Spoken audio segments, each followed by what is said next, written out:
Hello, everyone. I'm here today with Kevin Fox. How are you doing today, Kevin? I'm very well, Lucas. Hi, nice to see you. Nice to see you too. Kevin is a very established musician and worked with a variety of different multi-instrumentalists and different musicians. And he is going to talk a bit about his experience within music in the industry today for us. So could we start off talking a little bit about yourself and a bit of background of how you got into music? Sure. I grew up in Nova Scotia in the 70s. I'm in my early 50s now. And so in the 70s, the music program in the Nova Scotia and the Maritimes in general was really quite strong. We all kind of were introduced to music at a very young age. I think it was grade two, and it was primarily through the ukulele. It was a strong program developed by a man named Chalmers Doane. And so the ukuleles were everywhere in the 70s in the Atlantic Canada and Atlantic provinces. And so I started on the ukulele at age 10, and I think the next year, and maybe it was age 9, and then the next year, we were introduced to string instruments. So I somehow found myself picking the cello. And to this day, I still play the cello and I still play a little bit of the ukulele. But that ukulele evolved into guitar playing and string instruments in general, mandolin and a bit of banjo. And so, yeah, I had the benefit of growing up in it was in Halifax, Nova Scotia. And it was a very musical community, strong emphasis on the education of music. And so I was in that classroom. I studied cello. Cello turned into my main instrument, and at home I started writing songs soon after I started learning how to play the ukulele. And then I went off to university at McGill in Montreal, and I think within a couple of weeks I had met a couple musicians and we started a band. So we started playing the bars and the cafes in Montreal. Would be the mid to late 80s. And in the early 90s, I moved to Toronto with most of my band. And within a couple of years, I started freelancing, which would be, as opposed to being in a band, I was hired as a freelance side musician to accompany other artists. So I started that sort of stream of revenue and that stream of opportunity as a musician. And to this day, that helps sustain my income. Being a side musician is a huge part of what I do, accompanying on stage and in studio other artists, singer-songwriters, and bands. And over the years, other hats have come into play, or meaning because I play the cello, and I play the cello in a popular music or folk music or rock music context. It's almost like two dialects if you can think of music as a language, within that language there are different dialects, meaning in the classical world we kind of communicate one way, and in the rehearsal space of a rock band we communicate in a different way. And I speak both dialects. So I started with string arrangements, and then evolved into orchestral arrangements, all the way to full symphony arrangements for artists who are interested in performing with the classical instrumentation family, whether it be in the studio or on stage. And so I wear that hat as well. That's evolved. And I have to say, I think my favorite place, or one of my favorites, is to be on stage with an artist I work with or not on a regular basis, and also be joined by an orchestra, where my two worlds, the classical form and the popular form, sort of come together. And it's always so fun. I love it.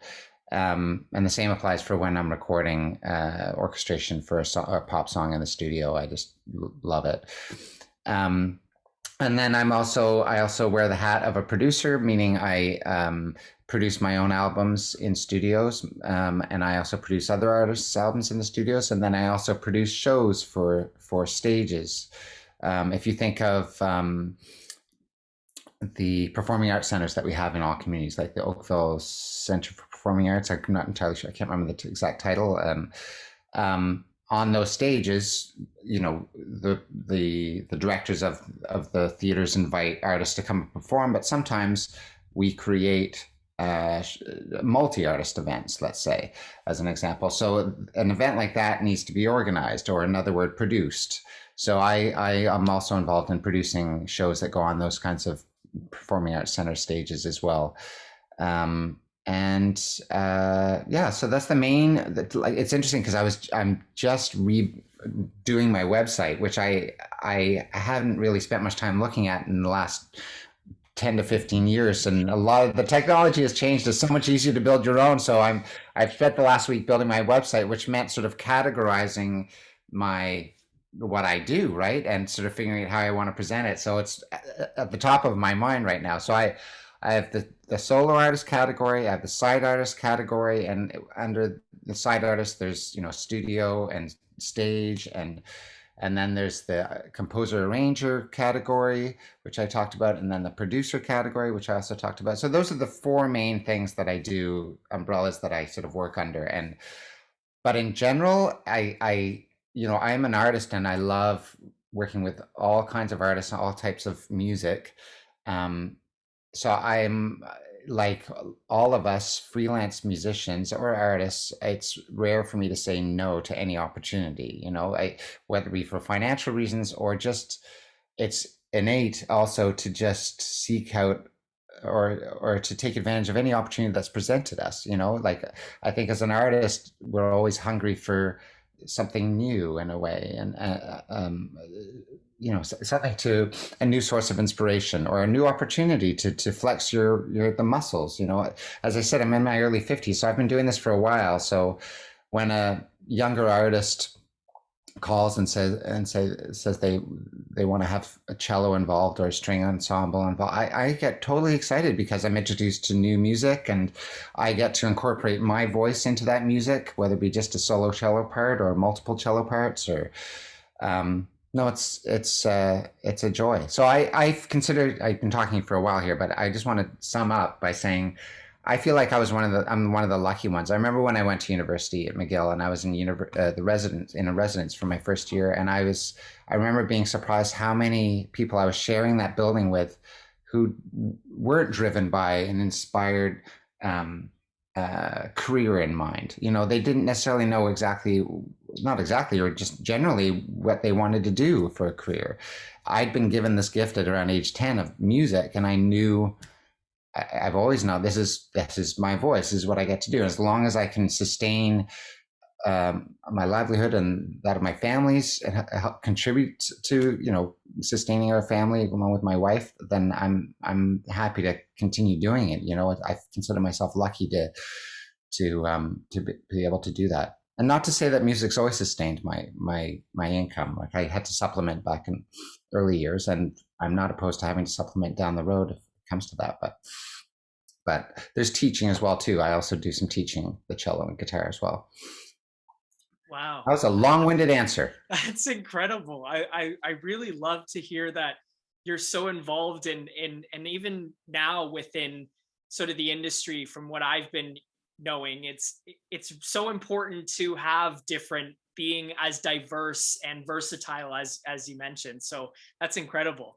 I would say it's not essential. Like, for those who don't feel like they relate to that, of wearing lots of different hats, and they have more of a specific sort of vision of what they want to do, that's totally fine too. In fact, I feel that I have felt and I continue to feel at times that it can be a disadvantage because I'm, you know, expression that we use, a jack of all trades. Like, I'm a jack of all trades, master of none sort of thing. Like, I'm a good cellist, but I have been playing cello in the pop world for 25, 30 years, right? And I've not been playing it in the classical world.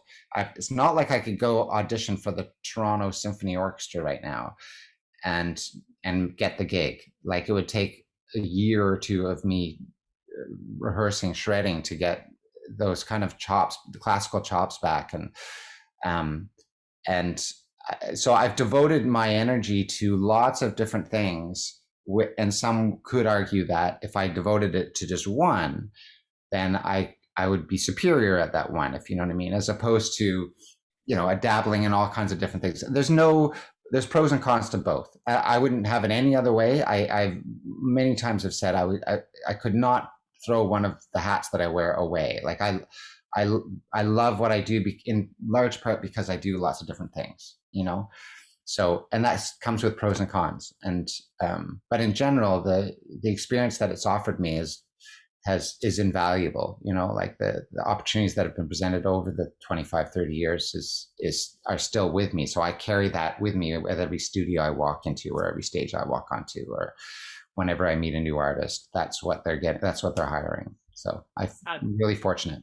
Yeah, absolutely. I feel like you get a diverse range of musicians who, you know, some people have more of the jack of all trades approach, and then there's the other route of, so yeah, you're definitely, like you're saying, there's definitely pros and cons of each of them. And I find generally, as myself as an artist, I find myself also leaning towards the jack of all trades one. But Yes, you and I've talked about that. Yeah. exactly, yeah. Yeah.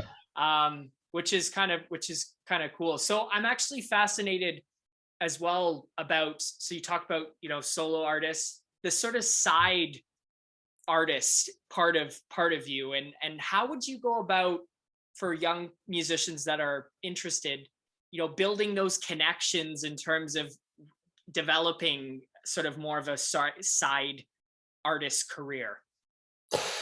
I hear you. I wish I had more of, I remember you and I, when we talked before, you and I brushed upon this, and you know, I have a couple ideas, but I do not feel like I have my finger on the pulse of that, given my age, and given that my history is my history, my path is my path, and I can speak to that, and I can speak to, you know, experiences that I've heard through others of how opportunities have been presented to them, and I knew this question was going to come up, so I was thinking about it a bit earlier, and I think that the biggest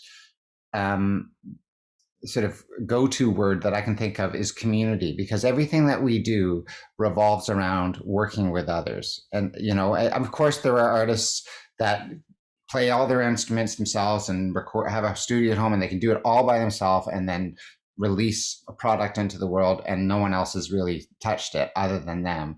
That's surely a path as well, but 99% of my work involves working with others. So any way that you have to introduce yourself to a community or absorb yourself within a community, and I'm talking about whether it just be open mic stages at different venues, and of course we're talking in the context of COVID, but let's assume that opportunities are presented, are there to take advantage of.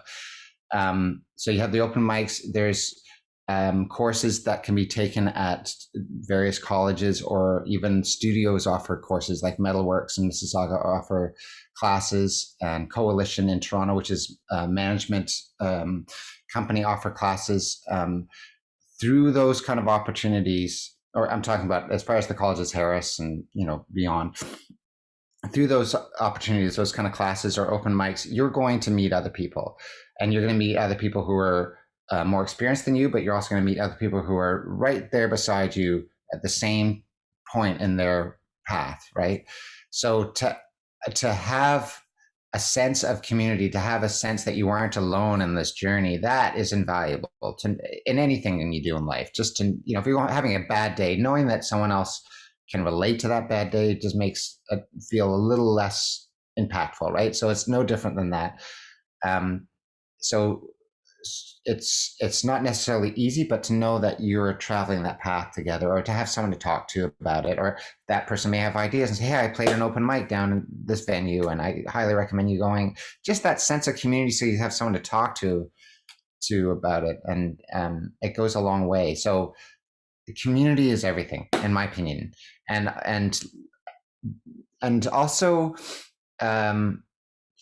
what comes with that, of course, when you involve yourself in a community, is your personality, your demeanor, what you know, a touring band. I've spent many hours in a van, confined space with other people. So your personality plays a huge role on whether, you know, your ability to play your instrument contribute to a band. Let's say that's the scenario, a band, you're in a band.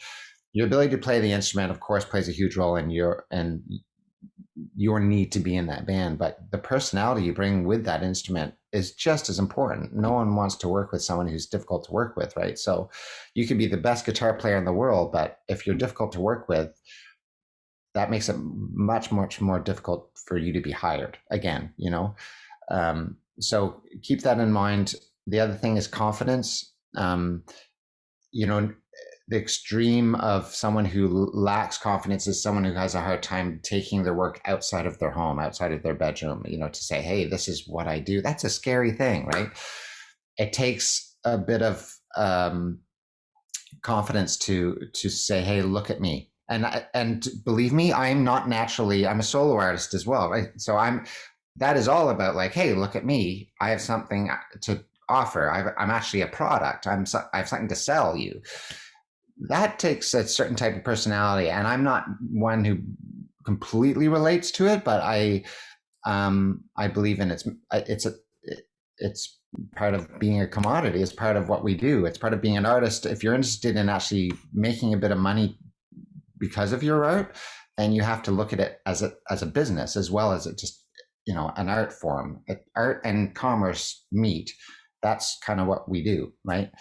And so you have to have a bravery, confidence to sort of to reveal yourself, for good or bad, you know, like.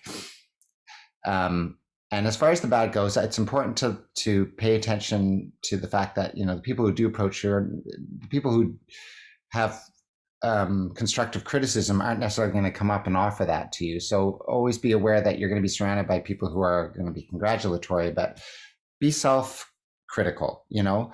I've worked with artists who refuse to listen to what we call board tapes, recordings of a live show. And it's difficult to listen to a live performance, so you singing or even you speaking between songs or what have you.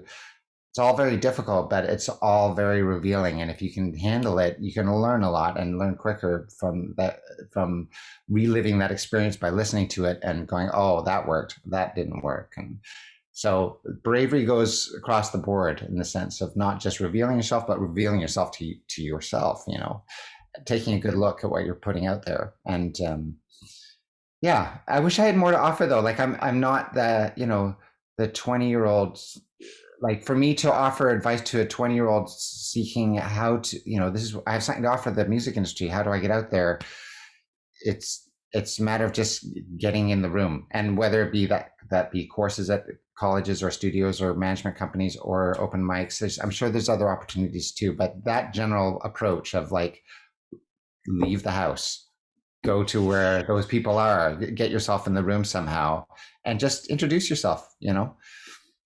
I mean, feel free, you know, Lucas, to expand upon anything I say, because you and I have talked about this, and you are sort of experiencing that question yourself of like, you know, as a drummer, how do I get out there more and such. So yeah, I did. Yeah, I mean, those are all really, really good suggestions and advice, and I'm trying to implement some of those things myself. And I think you hit it home there in terms of community, and that's, I think, what we're trying to build with Bandology is a sense of community and allowing the opportunities and providing them for the youth to come on and feel like it's a nice, safe, inclusive space for them to kind of showcase their work on some of our online mediums and platforms. I like how you use the word safe there, because I think in order for us to do our best work, we do not need the distraction of discomfort, right?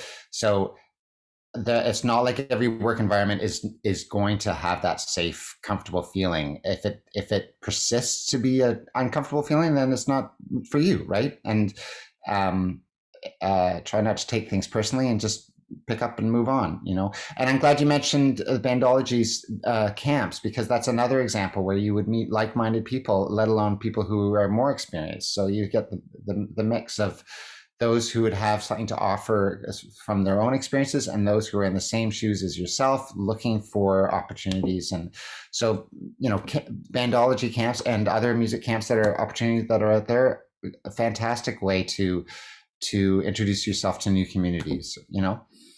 Absolutely. Yeah. Yeah. And I think with that, you know, how we're trying with Bandology to implement some more online performance opportunities and stuff, but how have you gone about, and what as a musician specifically have you done kind of throughout COVID to kind of maintain that sense of your community and staying in touch with the artists that you've communicated with throughout the years? I feel like I should start by saying I could do more. Like it's not like I have friends that like an artist I work with is Stephen Page, an ex-member of Bare Naked Ladies, and he has been doing weekly shows every Saturday at 5 o'clock. He's been doing a show from his home Wow. in New York State. So he just did his he had his 50th anniversary, a 50th show, and a year since he started. So I think he's on show 52 this coming Saturday, 53. So the amount of energy he puts into that, and I have to say I'm better than I was a year ago, but the first beginning of this pandemic, I struggled with motivation. If work came my way, I was fine, but as far as my own motivation to go down and work in the studio on my own songs, or I struggled with that, and I certainly didn't have the gumption to do as a solo artist my own live stream shows, you know. So I have to live with that decision, and that decision may change, but it's not like I've been doing that, but I have contributed to others. And I'm not sure if you're aware, but the technology hasn't quite gotten around to us being able to perform together if we're in two different places, right? So I've contributed to Steven's shows by me and another artist who work with him on stage. When we perform, it's a trio. So me and the other side musician, pre-recorded our parts, sent them to Stephen, and then during his show, he live played along with that video. And that's the only way it seems to work at this point. Yeah, we tried playing along live. It doesn't work. No. No, There's some I've been researching. There's some software that I think that we're going to try and explore.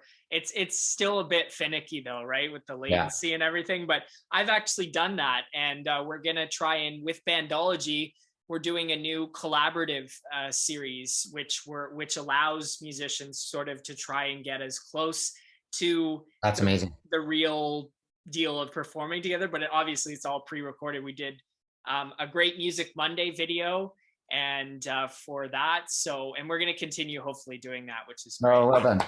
That's amazing. Yeah, it'd be neat, you know, when the technology comes around where we can actually create a creative space when we're miles apart from each other, where we can actually play together at the same time, you know. But we're not quite there yet. But I'd be curious to see how this technology works out that you're speaking of. Mm-hmm. And as far as beyond that,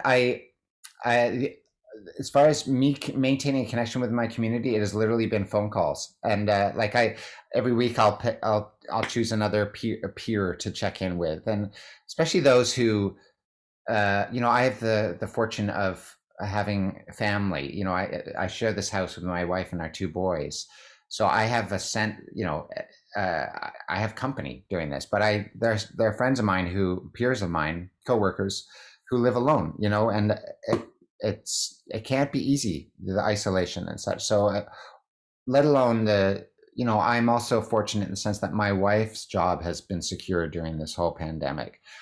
Me as I'm part of the gig economy. I rely on contractual work. So all those contracts, all the live contracts completely got wiped out. So the work that that has come across my desk has all been studio based, and it's picked up, but the first 6 months there was literally hardly anything.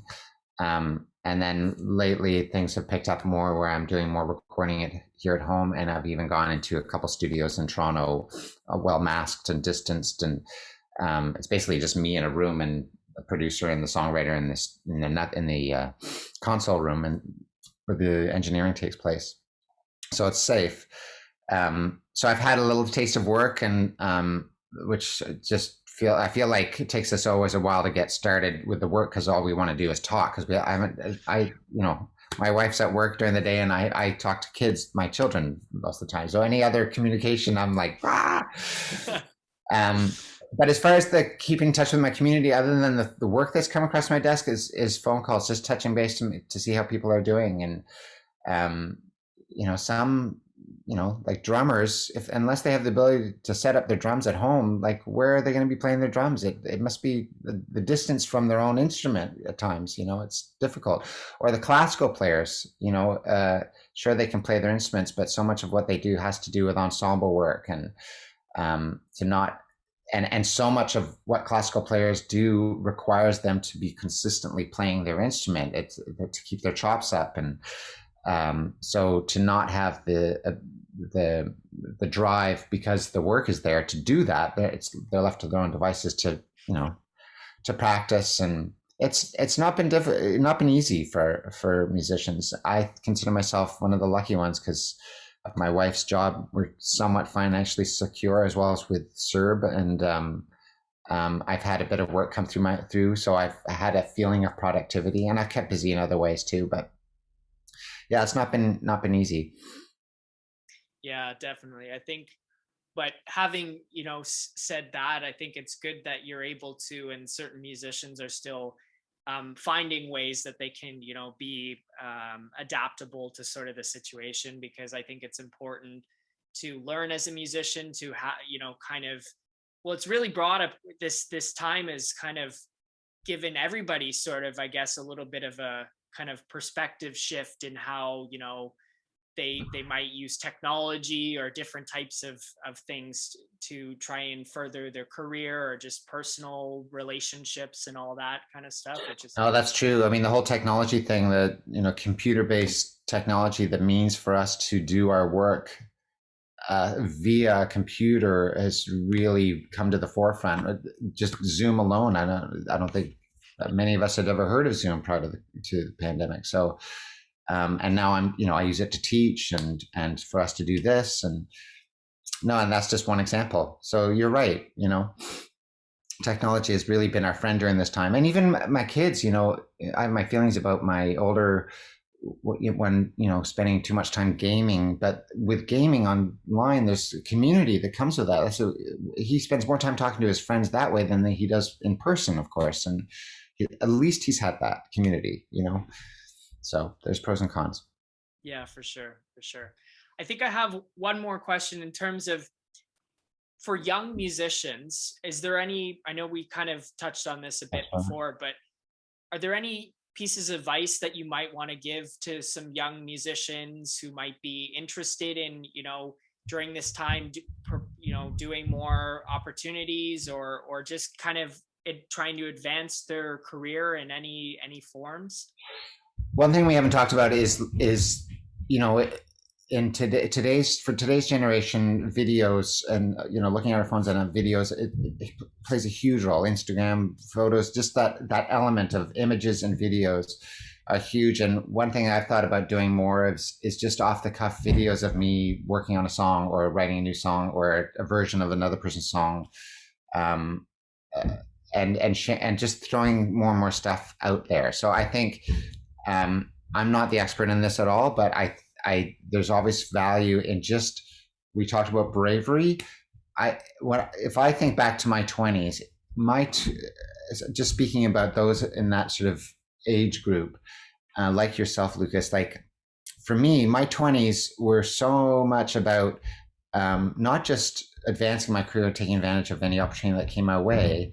It was also the sort of emotional journey of like dealing with my own self, meaning social fears, and how they inhibit me to engage, and thereby offer more opportunities to me as a musician. Like anything that I emotionally or socially up against, struggling with, all those little things, so much of it was fear-based emotions that I realized that I wanted to figure out at that time. So we're back to that conversation about being brave and putting yourself out there. The things that inhibit you from doing that kind of stuff that I experienced at that age, and I still do it even at times, we're all fear-based emotions, like just self-consciousness, like what is that person thinking about me? Of course we all think like that.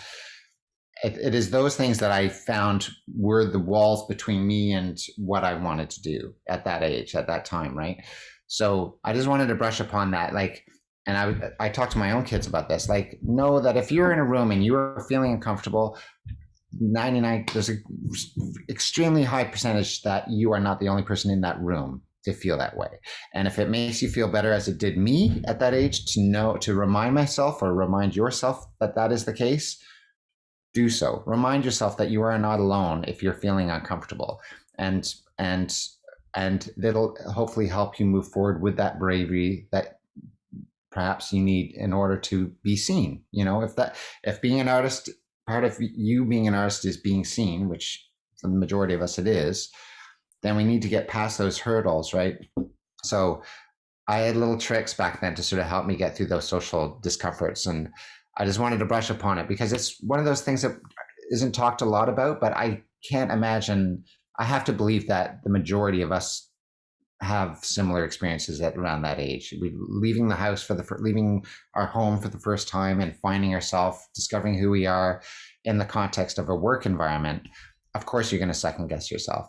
Just know that you're not the only one, and you may be looking at someone twice your age. They're most likely second guessing themselves too at times, because I am, and it makes me feel better to know I'm not alone. Right. So absolutely. So just keep that in mind, and yeah, get out of this is in the context of COVID, but get out of your house, get out of your bedroom and share what you do. Whether that be via video and just posting it on a YouTube channel or TikTok or what have you, or getting to a local stage to an open mic, or getting to a studio that offers a class, or getting to a band camp, or just get out and remind yourself why you're there. And you're there to reveal to the world what you believe in yourself. So in that moment, remind yourself that why you're there, and it'll help you get past the sort of emotional hurdles that you're undoubtedly going to come up against, which is second guessing in the moment. Like, do I hand this? Back in my day, it was a cassette, but do I hand this, the drive to this guy? Like, it's scary, right?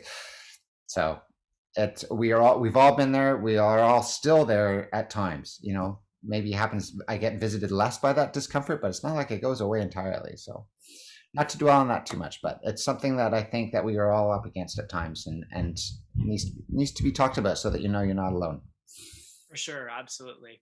Well, thank you so much, Kevin. I really appreciate it. Lucas, great to see you. One last thing before we go here. We like to, for all of our interviews, do a little set of fast 5 questions. So just kind of quick. I'm terrible at these. Okay, now I'm scared. Now I'm socially uncomfortable. Okay, go. All right, here we go. First question: favorite concert you attended? See, okay. All right, I will give you an answer, but I literally just said yesterday to my wife, and I've said it many times, I really struggle with favorites because I don't operate like that. Like, things don't stand out. All right, favorite concert I've ever been to? Is that what the question is? Yeah. Favorite concert you ever been to? I don't know. Favorite concert I've ever been to? Art of Time Ensemble. Nice. Local classical instrumentation and popular artists come together, perform. Awesome. Cool. Yeah, check it out. Art of Time Ensemble. How about musical inspirations growing up? That narrows it down a little bit. Growing up, musical inspirations.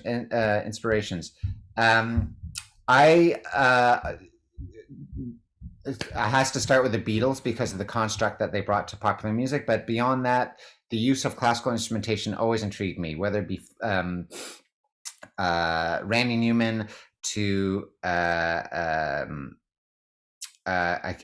spacing on a name, but there's a specific band that uses a lot of classical instrumentation. But anything to do with classical instrumentation incorporated into popular music, that's kind of where my love lies. So that's what I love. But Randy Newman was huge, worth checking out.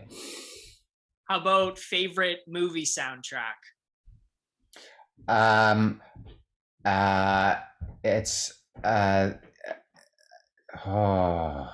See, I knew I'd be terrible at this. The movie's name, because I can't pull up names fast enough. I'll come back to that one. Keep on going. Okay. Instrument you wish you played? Piano. Keyboards. I mean, I play a little bit, but I wish I was more. Yeah. Me too. I can chord through songs, but yeah. I wish I could. Hidden talent. That I wish I had? No, just like something like mine. I say it's funny. Mine is I can bounce a tennis ball on my racket 200 times. Oh, I see. What hidden talents do I have? Yeah. Hidden talent. I don't know. Um, home renovation. That's not really a hidden talent. You're talking about like Okay, some no, quirky thing. that's good. That's all I can think of. These are it's good. It keeps you on your feet. And I'm sorry, there's a specific movie. I'm still trying to think of the title, but I can't. I'm gonna have to. I'll text you or something. And by the way, just while we have any student who, if there's any follow-up questions or anything like that, anybody who wants to make direct contact, by all means, get in touch with Lucas and send a question, and I'd be happy to respond. Absolutely. Yeah. So thank you again so much, Kevin. We really appreciate you coming on, sharing a bit about your career and some of your insights into sort of the industry and everything. I'm happy to do it. Happy to have a good chat with you, Lucas. Nice to see you. All right, take care. Take care. Bye now.